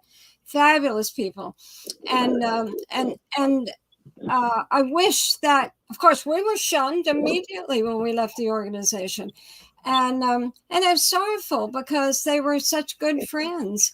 They were believers in their religion, and they do what they're told. I'm not going to say that's wrong or right. If they belong to it, they do what they're told. I did when I was it. But you can't harm people. You can believe what you want to, but you can't harm them. And that's the problem. That's our government in the United States and in many parts of the world. Human rights issues. Sometimes people harm in the name of religion, but there are wonderful people, even in the governing body. I should know. I socialized with them. I can tell you stories that were wonderful. I can tell you stories that shows that they were just as dumb and made mistakes like Joe and I did. That wasn't this discussion is for a reason. It's for the average person to realize they're not superhuman. They had writers that were making stuff up. I don't think any of them consider themselves superhuman. I mean, Rick's anointed, right? So, Rick, I mean, I'm not, because you're anointed, I'm not going to be like, Rick, Rick's the best. That's not what we do, right? I mean, we're supposed to, that's between Rick and God. Right, absolutely. I agree with you 100%. Yeah. But the way the Watchtower presents itself, you get disfellowshipped if you very well know you say something out of line with the way that the belief is that year, you can be disfellowshipped for apostasy. I'm not saying that I'm against that either. That's part of the belief. If you don't believe that, then leave the religion and don't let it bother you. But if you're a part of it and they're harming you, that's even against human rights law. You can go to jail for harming people, and if it's because it's your religious belief. Yeah, but Barbara, you met this jerk. Right, you didn't have a good interaction with him.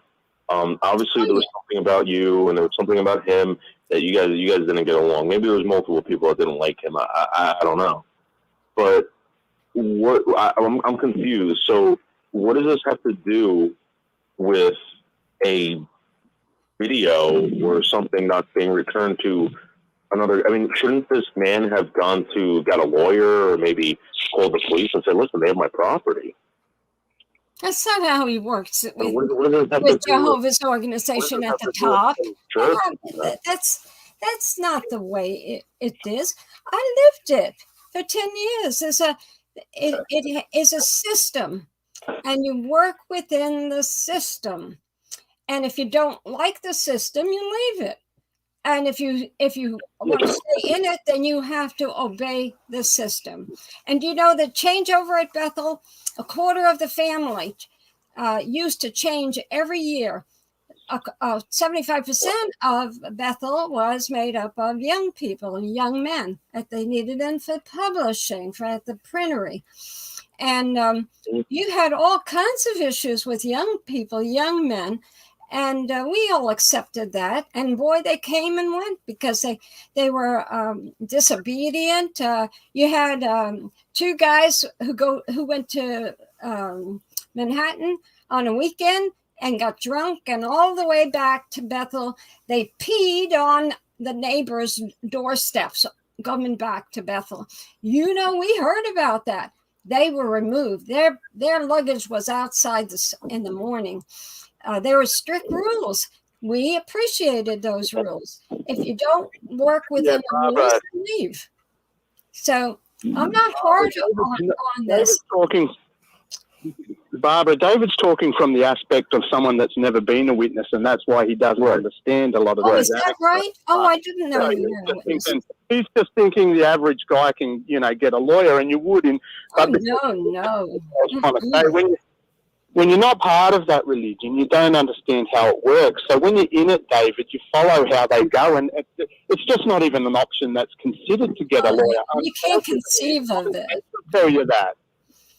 Yeah, look in the Mormon church. Look what they do in the Mormon church. They can get disfellowshipped or mighty quick. And they got two kinds of disfellowshipping, actually.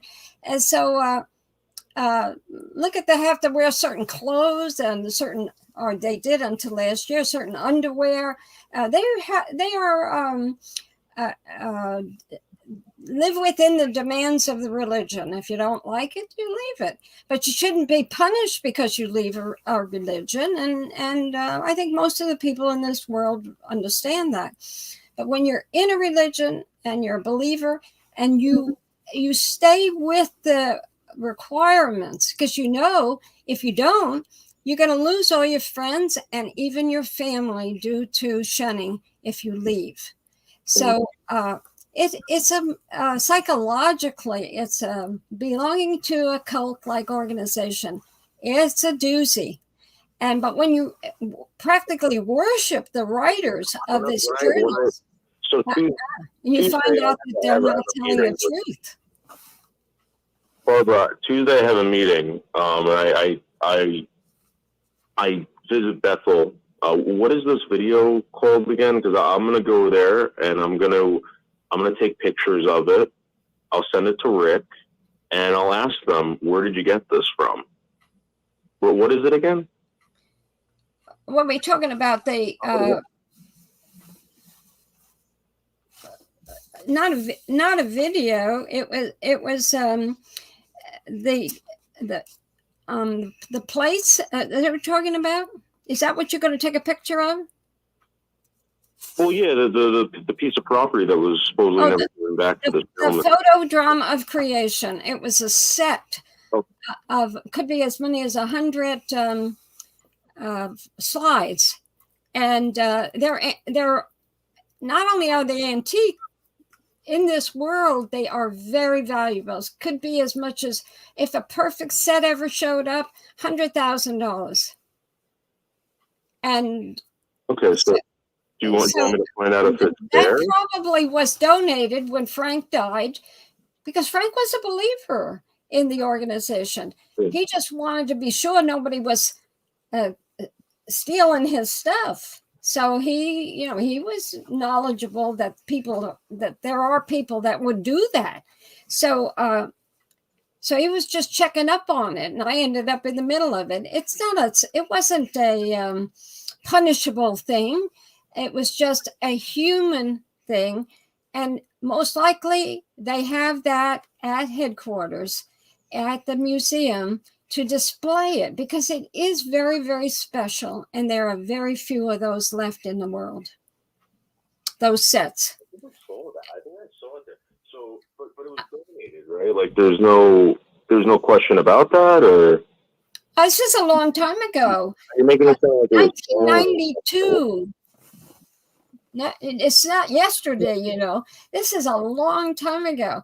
It was just, the experience was given just to show that people are, I guess, I don't know how else to put it. Maybe Rick can explain. People are people in this organization which pretends that we're extraordinarily different than everybody else in this world. And that's not true. Well, Barbara, go ahead, David. We got about 3 or 4 minutes left. Go ahead, David. I just want to say that, like, I get people are jerks. These people have never told me that they're better than me. I've never experienced that. I've never seen that. In fact, I was told a story about someone who was talked to one time because they asked for an autograph. One of the elders, or maybe an overseer, to autograph their Bible. You know, they got talked to about that. You can't do that. They you know. Oh yeah, that's right. I agree. Oh, I thought the same thing. And those are rules. We're not supposed to be superior to one another, or we have certain rules, especially if you're at the headquarters. You're an example to the flock, but remember, we're just people. And they're all different. There were 4,000 of us in Brooklyn alone in the complex. It was a marvelous operation. You have to give it to them. They did a fabulous job. We didn't have problems with people. Well, sometimes there were stealing problems, but I want to let you know where this David man is coming from. He's new to this, right? Well, yeah, David. What David is, he's studying right now with the witnesses. They're trying to bring him into the organization. Mm-hmm. So he has a different, and I respect his thoughts. I agree. Absolutely. I'm not going to beat him up. He's trying to decipher things and work himself through all of this. But he listens into the 6 screens. And David, I'm glad you do. I really appreciate that. But that's where David's from. So he's kind of unsure, all about the witnesses, but he listens here, then he listens to the witness organization. He doesn't know what to really do. So we appreciate him. We certainly wouldn't beat up on him, but we're thankful that he's in here, Yeah. Right. Well, I was disfellowship for causing divisions because I went on television talking about child abuse. They wouldn't do anything to straighten out this mess, and I would have done anything they asked within reason to help change this mess that they got themselves into by protecting repentant molesters who went on to molest more. And that's why this past week in Pennsylvania, the announcement was made. More of Jehovah's Witnesses have been arrested for molestation. So this makes 14 now in Pennsylvania. They've just started. They've got I know what I'm talking about here. They protected it because of a belief. And that belief they should have thrown out. They should never have done what they did. And when I found out when I was in the writing department, I gave up my whole life. I gave up my family. My son shuns us because Joe and I went forward publicly to talk about child abuse in this organization because there were so many kids being molested all over the world by Jehovah's Witnesses. Well, Barbara, what we're going to do here, Barbara, you've done a great job tonight. We really appreciate you, all the information you did. We're going to cut you loose here. We'll be back in 2 weeks with your program. So let's give you a couple of minutes. Is there anything you'd like to do to kind of sum the program up? Go ahead.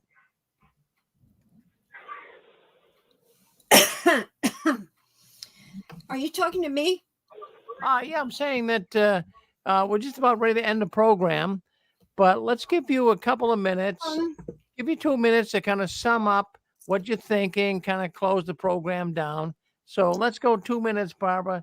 What would you like to say to the audience? Oh, I could say so much. I think I have said everything.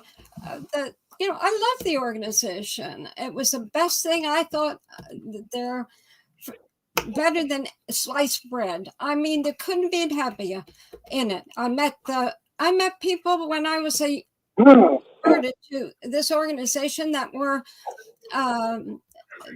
tops in this group, who were people who knew Russell, the founder of this organization. And I was a researcher for them at their headquarters. I worked 4 years in the writing department as researcher. I've discovered things they never knew about their own organization. It was good stuff, but they didn't know. And I loved it. But with over child abuse, listen, I'll tell you, I was a believer when I left it over child abuse. Any organization that protects pedophiles, I couldn't bear it. I couldn't live with it. And they wouldn't change. They only changed in 2016 after years of telling them about forcing victims to confront their abuser in a judicial hearing. They would not change that. People are traumatized by abuse. Young people are traumatized, and they had to confront their abuser in a judicial hearing. It was disgusting. It was awful. It was criminal. I don't care if you want to believe what they teach. I don't care. I believed it one time, but I've done a lot of research since I left. But I would never belong to an organization that breaks the law. And they were breaking it left and right. And I know because I have appeared in places you wouldn't believe. Places I can prove what I say. I left it. You don't have to leave it. You can stay with it. It's your business. But you should know about the background of things that they don't talk about. They always put the best foot out. They're doing it right now in Europe.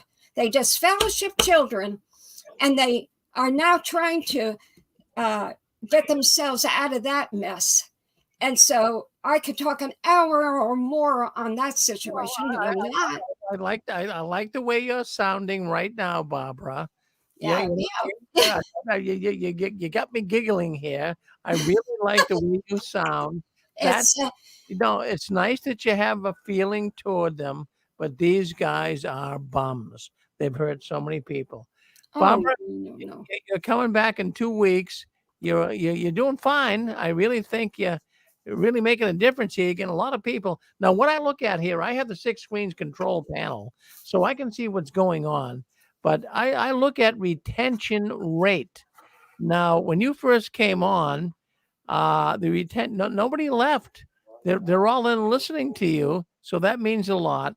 Barbara, you're a fine lady. Don't you ever change. We'll see you back in 2 weeks. I'll be in touch with you, okay? Well, sure. I hope so. Okay. And I really hope that what I say, it doesn't hurt people. That I don't want to demolish their faith. I just want them to be adults about things and to stop living in a bubble about an organization that has painted itself as a supremely better organization than anything on the face of the earth. And once you get in it, you find out that's not really true. Well, what happens, Barbara, is people they type in here. I don't know if you see these things or not, but they're typing on Facebook, they're typing on YouTube, and sometimes people feel that, well, Barbara kind of still loves the Watchtower, but you have to know where Barbara's coming from. It's not that she loves the Watchtower, but she was so part of this, and there were good people. There were good people that Absolutely. Barbara worked. Not everybody was a goon and a creep, but there were creeps and goons there. And but the thing is, don't judge her on the fact that she loved some of the people. All of us did. When I was at Jehovah, I can still look back and see some of the witnesses I liked. Some weren't good, some were bad. So the point would be, don't judge her on that. That's right. But she knows the Watchtower is not God's organization. That's right. But And Barbara, we didn't know what went on in judicial hearings. We didn't know what they were hiding. And we didn't know he was sitting next to a criminal at the Kingdom Hall because he repented and nobody told you. The teachings of Jehovah's Witnesses might sound really good, But when you put them into reality, it doesn't work. Now, Jehovah's Witnesses are paying money out like you can't believe. I know what I'm talking about. I deal with lawyers. I know they're paying money out like crazy over all of the children that were abused in the past. Well, Barbara, no one's going to question your credibility. I No, believe I'm you. not saying that. I'm saying this. I'm saying I'm speaking out of knowledge, not emotion. Yes. Knowledge. And I think you're all going to be surprised in the next year or two. This 14 cases of arrests in Pennsylvania. That's where the organization started. That's where this dream world started. And you know what? That may be where this dream world is going to end. Because there are the records are there in the kingdom halls all over the place of how they hid the child abuse. I love the way you sound. I love the way you sound. I believe you too. That I think it's a very sore spot for me. Well, I think it might end in Pennsylvania too. Barbara, you're a wonderful lady. Don't you ever change. We're gonna get you back in 2 weeks. I'll be in touch with you. So you keep standing tall, keep waving that flag of victory. Okay? Okay, Rick, I promise. All right. Thank you, Barbara. You're All right. welcome. Good night, everybody. In 2 weeks. Thank you very much. You're doing a great job. Thank you. Bye now. All right, let's end this broadcast right here. But stay with us. We have a Red Pill from the Watchtower. That's coming up next with Eric out of Memphis, Tennessee. So stay with us. Don't go anywhere.